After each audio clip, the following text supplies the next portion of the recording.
Solih-solihah, hari ini kita akan memulai pembelajaran kita di subtema 2 dengan tema perubahan energi. Nah, apa sih perubahan energi itu? Di sekitar kita banyak terjadi perubahan energi. Perubahan energi tersebut sangat bermanfaat bagi manusia. Sebagai contoh, perubahan energi cahaya matahari menjadi energi kimia pada tumbuhan. Perubahan energi kimia menjadi energi panas pada kompor gas. Perubahan energi listrik menjadi energi panas pada setrika. Nah, perubahan energi apa lagi yang terjadi pada kehidupan sehari-hari? Untuk lebih jelasnya, yuk kita pelajari bersama. Solih-solihah, silakan buka bukunya halaman 43 di pembelajaran 1. Nah, solih-solihah, berdasarkan sifatnya, energi tidak dapat dimusnahkan. Keberadaan energi tidak akan hilang. Bila suatu energi tidak lagi dapat kita rasakan, bukan berarti energi itu telah hilang. Energi tersebut sebenarnya telah berubah menjadi energi yang lain. Nah, sekarang coba perhatikan gambar berikut. Kedua gambar merupakan kegiatan yang dilakukan Chika. Pada kedua gambar terjadi perubahan energi. Perubahan energi apakah yang ditunjukkan oleh gambar? Nah, sesuai dengan gambar kita bisa lihat gambar pertama, Chika sedang makan. Nah, energi tersebut merupakan energi kimia.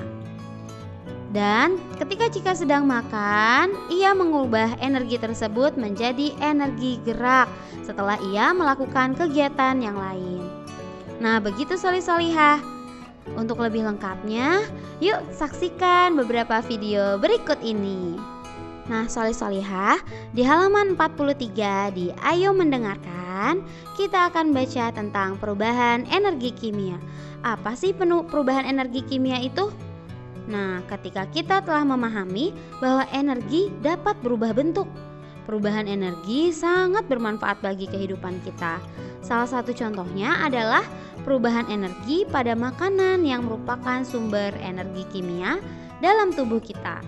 Makanan yang kita makan diolah di dalam tubuh menjadi sari makanan.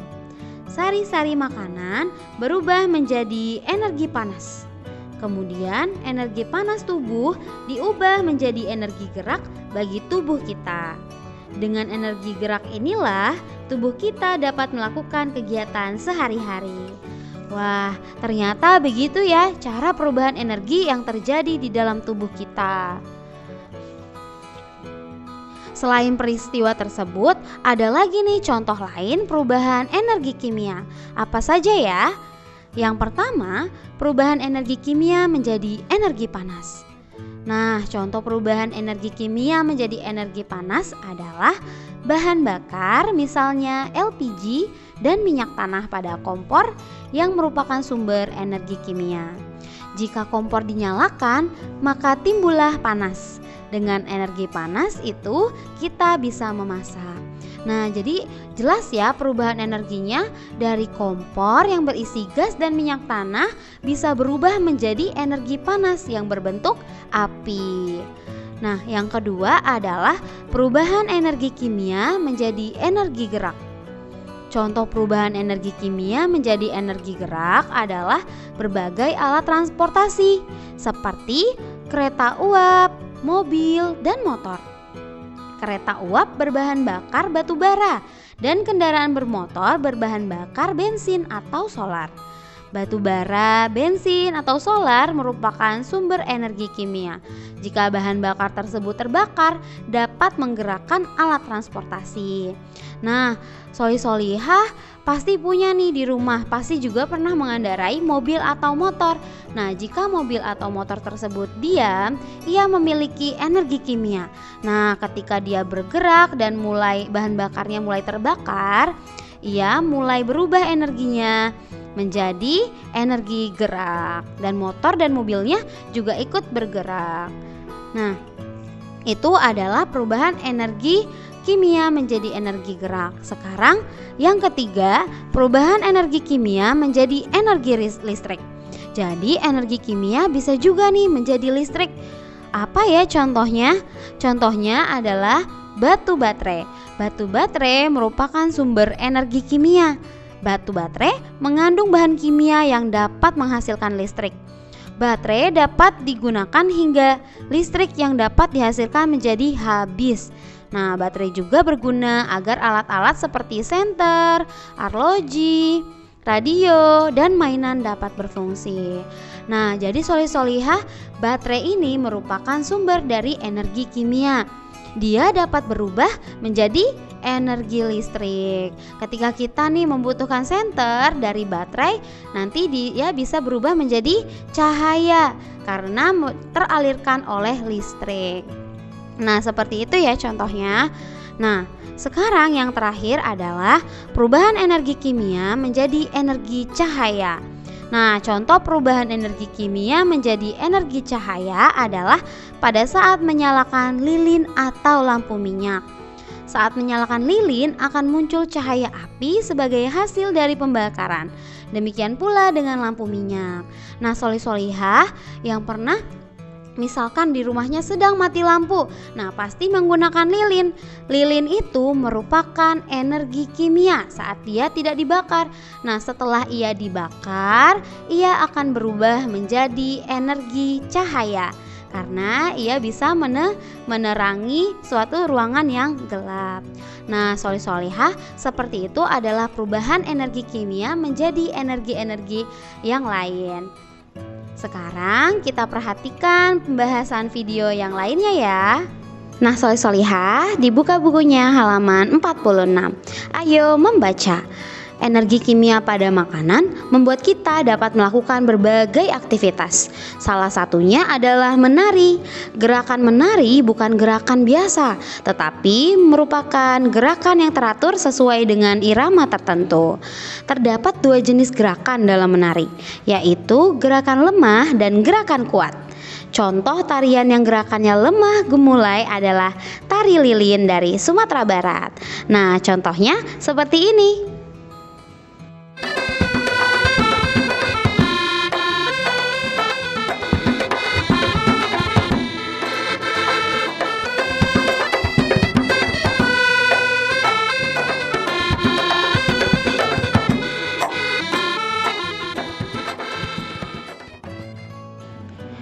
Nah, selain itu, ada juga tarian yang gerakannya kuat dan lincah. Seperti apa ya? Nah, contohnya tari saman dari Aceh. Yuk kita lihat contoh gerakannya.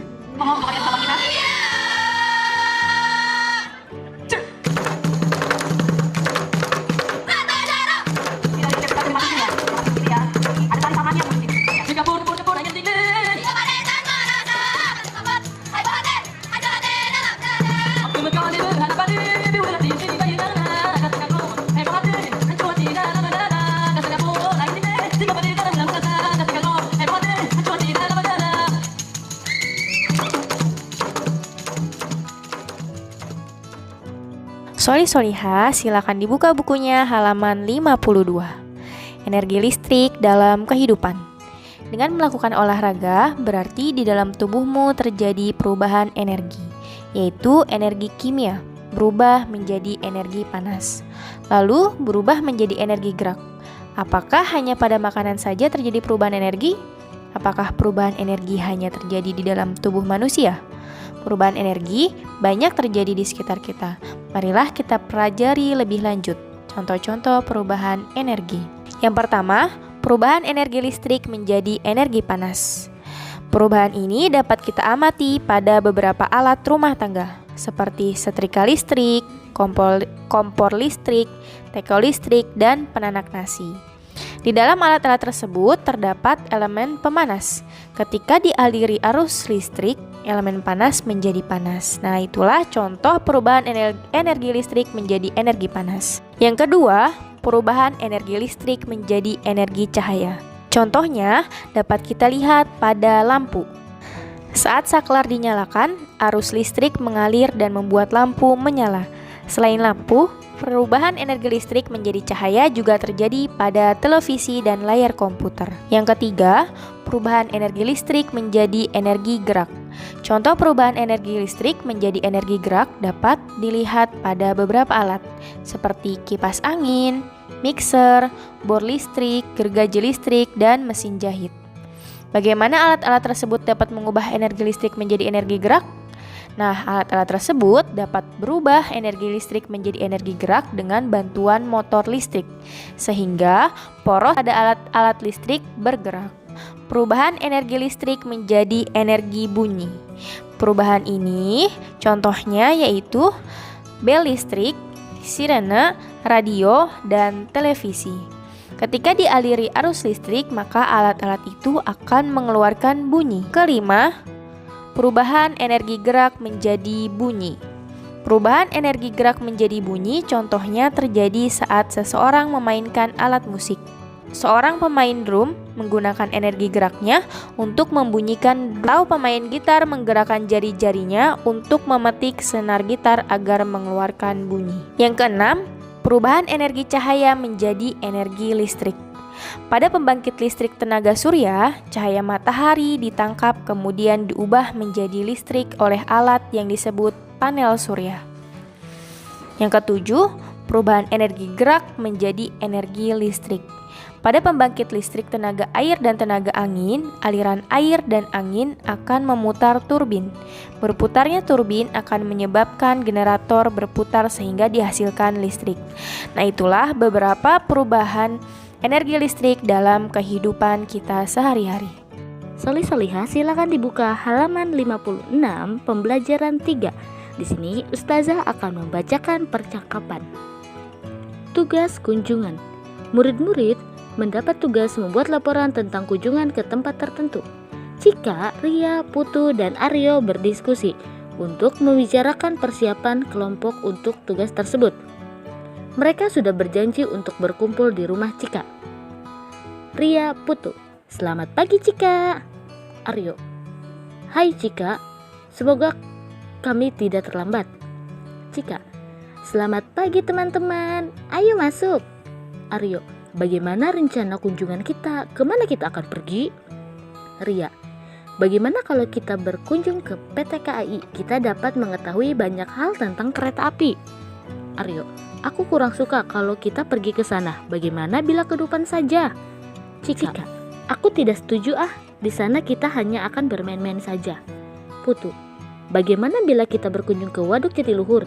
Di sana terdapat tempat pembangkit listrik tenaga air. Kita dapat belajar perubahan energi. Cika, Ria, setuju sekali. Aryo, aku juga setuju. Kudengar di sana ada tempat untuk berwisata. Ria, lengkap sudah kalau begitu. Kita dapat belajar sambil berwisata. Cika, ada yang tahu tidak proses dihasilkannya listrik di Waduk Jatiluhur? Putu, dari apa yang pernah kubaca, air dialirkan dengan memutar turbin. Lalu, turbin akan menggerakkan generator. Generator akan berubah energi gerak menjadi energi listrik. Listrik yang dihasilkan kemudian disalurkan ke gardu listrik. Nah, dari gardu, listrik dialirkan ke rumah-rumah. Ria, oh begitu. Baiklah kalau begitu, kapan kita akan ke sana? Cika, menurutku lebih cepat lebih baik. Bagaimana kalau besok hari Minggu? Aryo, baiklah kalau begitu, hari Minggu pukul 7 pagi kita berkumpul di rumahku.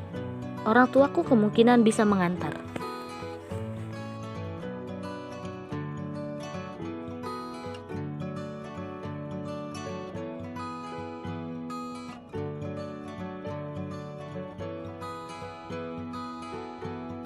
Baik, sekarang bisa dibuka bukunya halaman 48.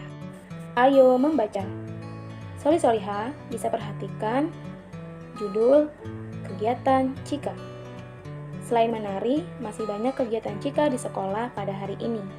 Cika dan teman-teman belajar tentang perubahan energi mulai pukul 7.00. 1,5 jam kemudian, mereka selesai belajar tentang perubahan energi. Selanjutnya, murid-murid beristirahat selama setengah jam. Setelah beristirahat, murid-murid belajar menari hingga pukul 10.00. Sekolah usai pada pukul 12.30 setelah murid-murid belajar berhitung. Soli-soliha, sekarang bisa dibuka bukunya halaman 49.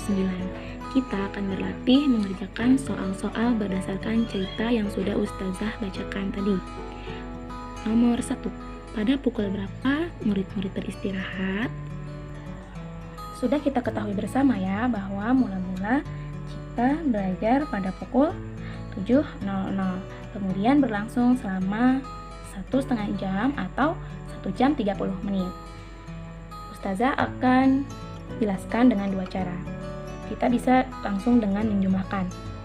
Mula-mula yaitu pukul 7.00, kemudian berlangsung selama 1 jam 30 menit. Kita bisa langsung jumlahkan. 0 tambah 0, 0, 0 tambah 3, 3, kemudian 7 ditambah 1, 8. Nah, jadi mula-mula jam 7 berlangsung selama 1 jam 30 menit, 1 jam setengah kemudian yaitu jam 8.30 menit. Kita bisa aplikasikan dalam sebuah gambar yang sudah Ustazah gambarkan ya. Mula-mula jika belajar pada pukul 7.00 atau pukul 7 tepat. Kemudian 1,5 jam berlangsung yaitu pukul tadi 8.30 menit. Kita hitung ya. 7 ke 8 1 jam. Kemudian setengah jamnya berarti otomatis ada di tengah-tengah angka 8 dan angka 9. Kita akan buat jarum jam. Seperti ini ya. Kemudian untuk menitnya menunjukkan pukul 30 menit.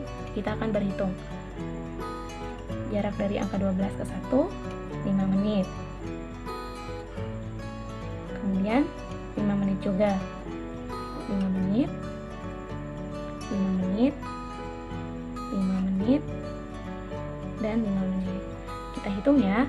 5, 10, 15, 20, 25, 30. Jadi jam ini menunjukkan 8.30 menit.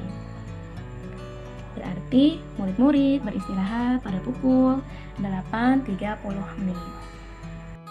Nomor 2. Pada pukul berapa murid-murid kembali masuk ke kelas setelah beristirahat?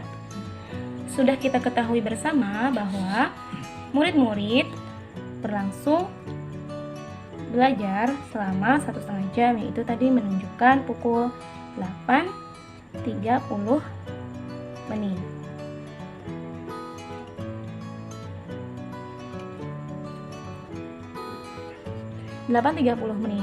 Kemudian di soal cerita berlangsung beristirahat selama setengah jam.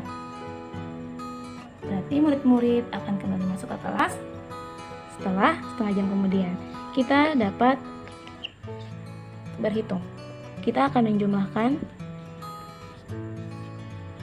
0, 6, 8, 0. 8 jam 60 menit. Kalau seperti ini kita akan bulatkan. Berarti jam 8 ditambah, ada yang masih ingat 1 jam berapa menit? Betul, 60 menit. Berarti 60 menit ini menunjukkan 1 jam. Kita akan jumlahkan 0, 0, 9, yaitu menunjukkan pukul 9.00 atau 9 tepat. Itu juga bisa aplikasikan dalam jam di sini. Setengah jam kemudian 5, 10, 15, 20, 25, 30. Berarti jam 9 tepat. Selanjutnya nomor 3. Berapa lama murid-murid belajar menari? Sekarang kita akan menentukan berapa lama murid-murid belajar menari. Setelah mereka kembali beristirahat menuju ke kelas, tadi pukul 9.00. Di soal cerita, setelah beristirahat murid-murid belajar menari hingga pukul 10. Kita akan menggambar menunjukkan pukul 10. Perhatikan ya.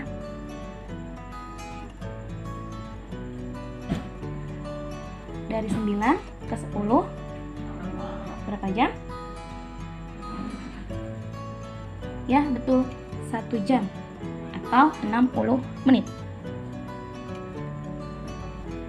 09.00 menuju 10.00 membutuhkan lamanya waktu 1 jam.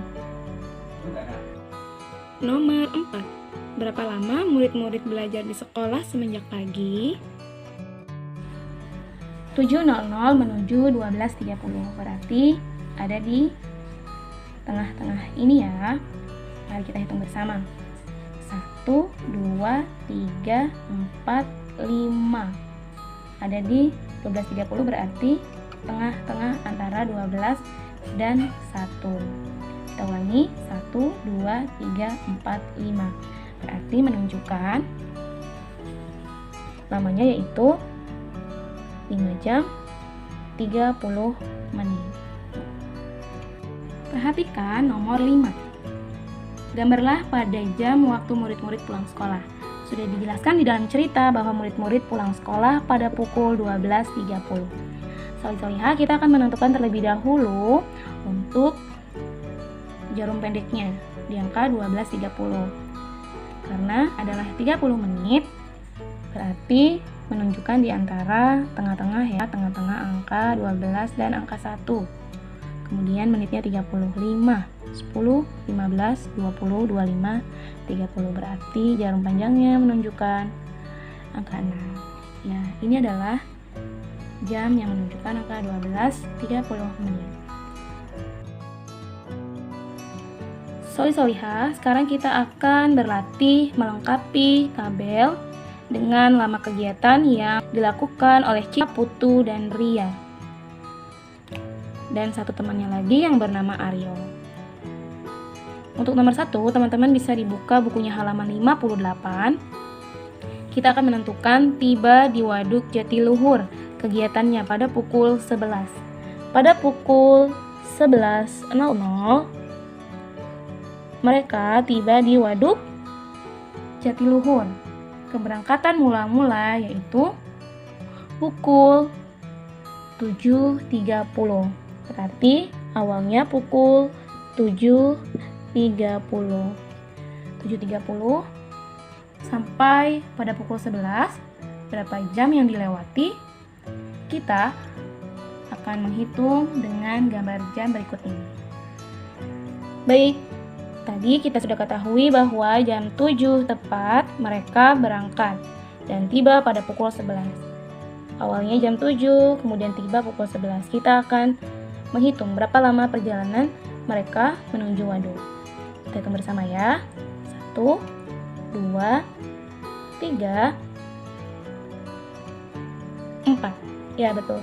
Mereka dari pukul 7.00 sampai pukul 11.00 membutuhkan lamanya perjalanan 4 jam. Solihah, silakan kerjakan untuk waktu yang berikutnya atau kegiatan yang ada di buku paket halaman 59. Selamat mengerjakan.